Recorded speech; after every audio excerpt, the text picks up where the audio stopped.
ఈరోజు గవర్నర్ గారిని కలవడం జరిగింది. మేము మా పార్టీ ఎమ్మెల్యేలు, పార్టీలోని సీనియర్ లీడర్లు అందరం కలిసికట్టుగా కూడా గవర్నర్ గారిని కలిసి రాష్ట్రంలో దిగజారిపోయి ఉన్న లా అండ్ ఆర్డర్ సిచ్యువేషన్ మీద గవర్నర్ గారికి బ్రీఫింగ్ ఇవ్వడం జరిగింది. మొన్న మన కళ్ళ ఎదుటనే అనంతపురం జిల్లాలో అతి దారుణంగా ఒక వ్యక్తి చంపబడ్డాడు. ఎంత దారుణంగా ఆ వ్యక్తి చనిపోయాడు అన్నది నిజంగా అనుకుంటే కూడా బాధ అనిపిస్తుంది. కారణం ఏంటంటే భూమిరెడ్డి ప్రసాద్ రెడ్డి అనే వ్యక్తి ఏప్రిల్ 29న అతి దారుణంగా చంపబడ్డాడు. ఈ వ్యక్తిని సాక్షాత్తు ఎంఆర్ఓ ఆఫీసుకు రావాల్సిందిగా ఎంఆర్ఓ కార్యాలయంలోని ఆర్ఐలు ఫోన్ చేసి ఎంఆర్ఓ ఆఫీసుకు రావాల్సిందిగా అదే పనిగా ఫోన్ చేసి తనను పిలిచి సాక్షాత్తు గవర్నమెంట్ ఎంప్లాయీస్, ఎంఆర్ఓ ఆఫీసులోని గవర్నమెంట్ ఎంప్లాయీస్, ఎంఆర్ఓ ఆర్ఐ అంతా కలిసికట్టుగా ఎంఆర్ఓ ఆఫీసుకు రమ్మని చెప్పి పిలిచి అదే ఎంఆర్ఓ ఆఫీసులో వచ్చిన ఆ వ్యక్తిని అదే ఎంఆర్ఓ ఆఫీసులో అతి కిరాతకంగా అక్కడే దాచిపెట్టి ఉన్న అదే వెపన్స్ తో తీసుకొని అదే ఎంఆర్ఓ ఆఫీసులోనే చంపడం. సాక్షాత్తు గవర్నమెంట్ ఆఫీసుల్లో పనిచేస్తా ఉన్న వ్యక్తులు, ఎంఆర్ఓలు కానీ ఆర్ఐలు కానీ మర్డర్స్ లో కూడా ఇన్వాల్వ్ అయ్యే పరిస్థితులకి రావడం, గవర్నమెంట్ ఆఫీసులే మర్డర్ స్థలాలు కావడం నిజంగా ఎంత మటుకు ఎంతవరకు ఇది సమంజసం అని అడుగుతా ఉన్నా నేను. అదే మర్డర్ స్థలంలో ఎస్ఐ నేమ్ ప్లేట్ కూడా అక్కడే దొరికింది. ఎంఆర్ఓ ఆఫీసుకు పక్కనే పోలీస్ స్టేషన్. ఇంతకన్నా కిరాతకం ఎక్కడైనా ఉంటుందా అని అడుగుతా ఉన్నా. ఈ ఇన్సిడెంట్ జరిగిన కరెక్ట్ గా ఒక నెల ముందు, ఇది ఏప్రిల్ 29 జరిగింది. కరెక్ట్ గా మార్చి 31వ తారీఖున, అంటే కరెక్ట్ గా ఒక నెల కిందట ఇటువంటి ఇన్సిడెంటే కిష్టపాడు అనే గ్రామంలో, అదే అనంతపురం జిల్లాలో కిష్టపాడు గ్రామానికి చెందిన single window chairman Vijayabhaskar Reddy అనే వ్యక్తిని, విజయభాస్కర్ రెడ్డి అనే వ్యక్తి అయితే ఒక స్కూల్ టీచర్ కొడుకు, సింగిల్ విండో చైర్మన్. తనను సింగిల్ విండో ఆఫీసుకు రావాల్సిందిగా సింగిల్ విండో సిఇఓ ఫోన్ చేసి సింగిల్ విండో ఆఫీసుకు రావాల్సిందిగా పిలిచి అదే ఆఫీసులో తనను రాజీనామా చేయమని చెప్పి అడిగితే, ఆ రాజీనామా తాను చెయ్యను అని చెబితే అదే సింగిల్ విండో ఆఫీసులోనే దారుణంగా నరికి చంపేశారు. అదే సింగిల్ విండో ఆఫీసులో దారుణంగా కట్టెలతో కొట్టి దారుణంగా అదే ఆఫీసులో చంపేశారు. ఇంతకన్నా దారుణం ఎక్కడైనా ఉంటుందా? అసలు నిజంగా ఎక్కడ బాధ అనిపిస్తుందనంటే, ఇదే అనంతపురం జిల్లాలో ఇవాళకి 8 మర్డర్లు జరిగాయి. ఇంకా బాధ ఎక్కడ అనిపిస్తుందనంటే, మన రాష్ట్ర డీజీపీ సాక్షాత్ అనంతపురం జిల్లా వాసి కావడం.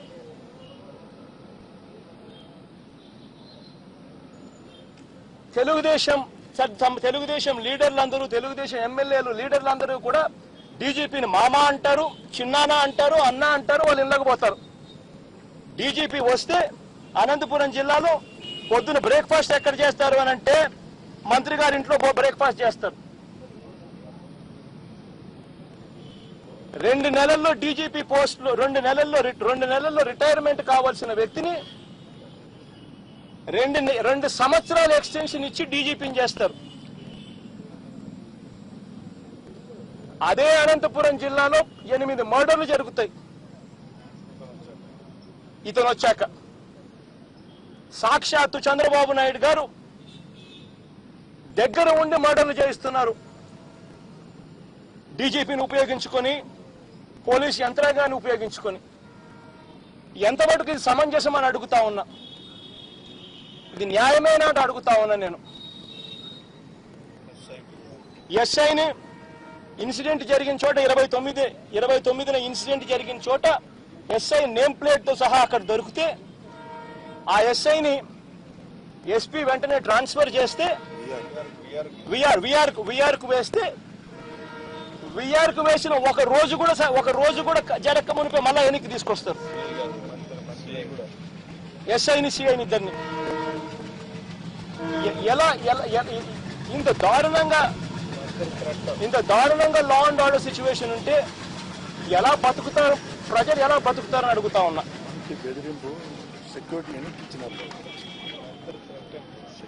ఈ ఇన్సిడెంట్స్ అన్నిటి మీద, ఈ రాజకీయ హత్యల మీద సిబిఐ చేత ఎంక్వైరీ చేయించవలసిందిగా గవర్నర్ గారిని రిక్వెస్ట్ చేశాం. గవర్నర్ గారికి ఈ మేరకు అర్జీ కూడా ఇచ్చాం. సాక్షాత్తు ముఖ్యమంత్రి పదవిలో ఉన్న వ్యక్తి గవర్నమెంట్ ఆఫీసర్స్ ను, గవర్నమెంట్ అధికారులను ఉపయోగించి మనుషులు లేకుండా చేసే కార్యక్రమం, మనుషులను ఎలిమినేట్ చేసే కార్యక్రమాలు చేయడం న్యాయం కాదు అని చెప్పి మరొకసారి సిబిఐ ఎంక్వైరీకి గట్టిగా డిమాండ్ చేస్తూ గవర్నర్ గారికి లేఖ కూడా ఇచ్చాం. చంద్రబాబు నాయుడు గారే ఉన్నప్పుడు ఇంకా అందరూ ఉండారు కదా, అందరూ ఉన్నారనే కదమ్మా దాని అర్థము. ఏకంగా చంద్రబాబు నాయుడు గారి దగ్గరుండి గవర్నమెంట్ ఆఫీసర్స్ తో పనిచేయిస్తూ, గవర్నమెంట్ ఆఫీసర్స్ తోనే మర్డర్లు చేయిస్తూ, గవర్నమెంట్ ఆఫీసులనే మర్డర్ స్థలాలుగా వాడుకుంటూ ఉంటే ఇంకా తర్వాత ఇంకా అందరూ ఉన్నారనే కదా దాని అర్థం. ఈ లెటర్లు కూడా గవర్నర్ గారికి ఇచ్చిన లెటర్లు కూడా మీ అందరికీ కూడా డిస్ట్రిబ్యూషన్ చేస్తారమ్మా. అందరూ కూడా కంటెంట్ కూడా చూసుకోవచ్చు.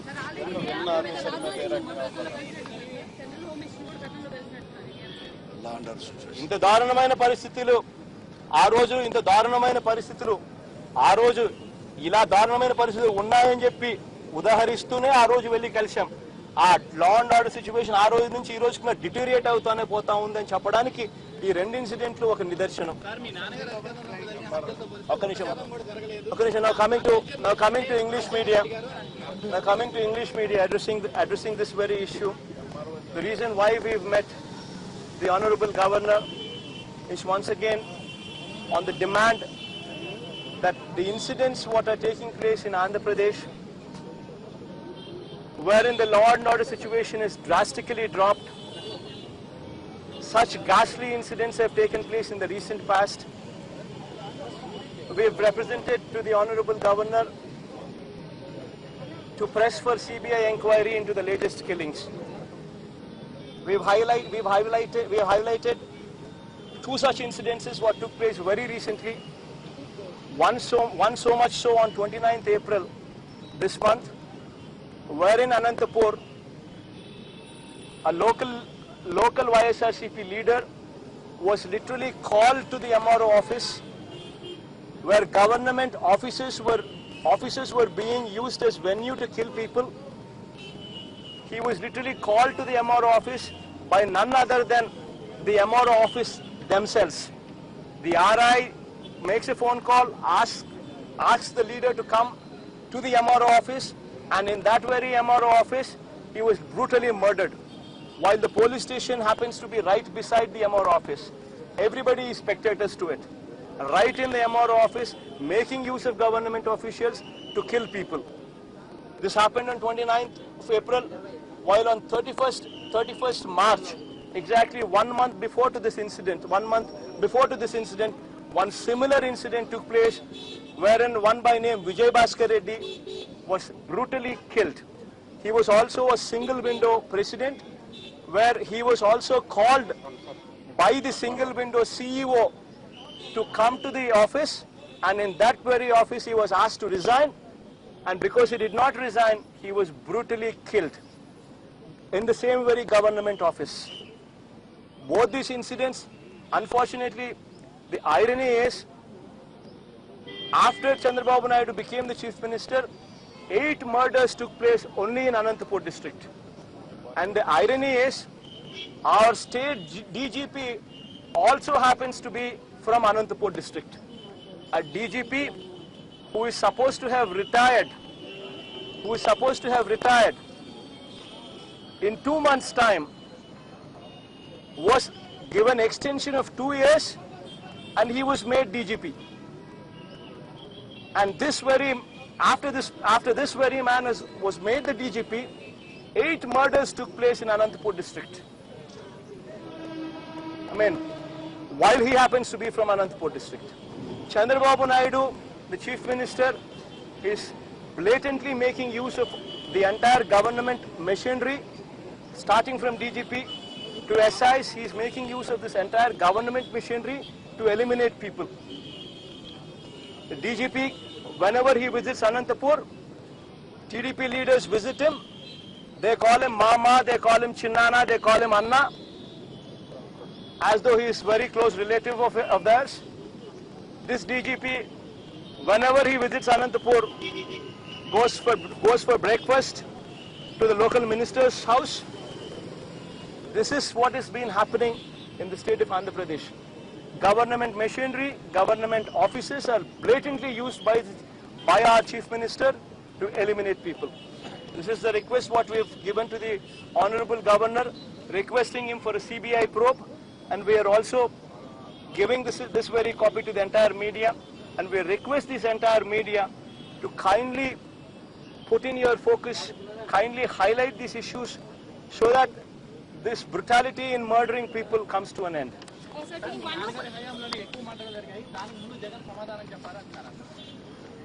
నీకేమైనా డౌట్ ఏదైనా ఉంటే మీ ఏబిఎన్ ఛానల్ కి సంబంధించి రాధాకృష్ణ గారిని అడగండి. Making a lot of expenditure, personal expenditure, be it aircraft or renovation. So what do you have to say on that? No law and order in the state, and he's spending state exchequer's money.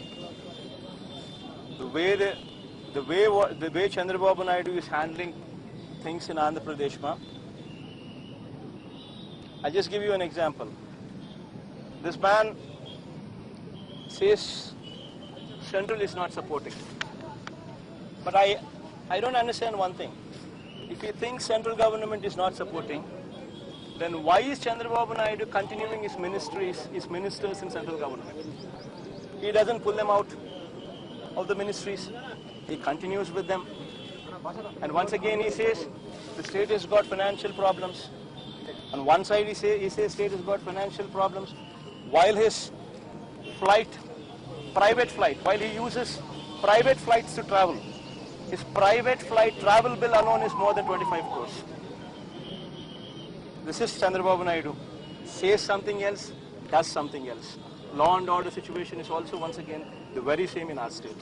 Thank you, Mantri. చేస్తాం. Already బంద్ జరుగుతా ఉంది.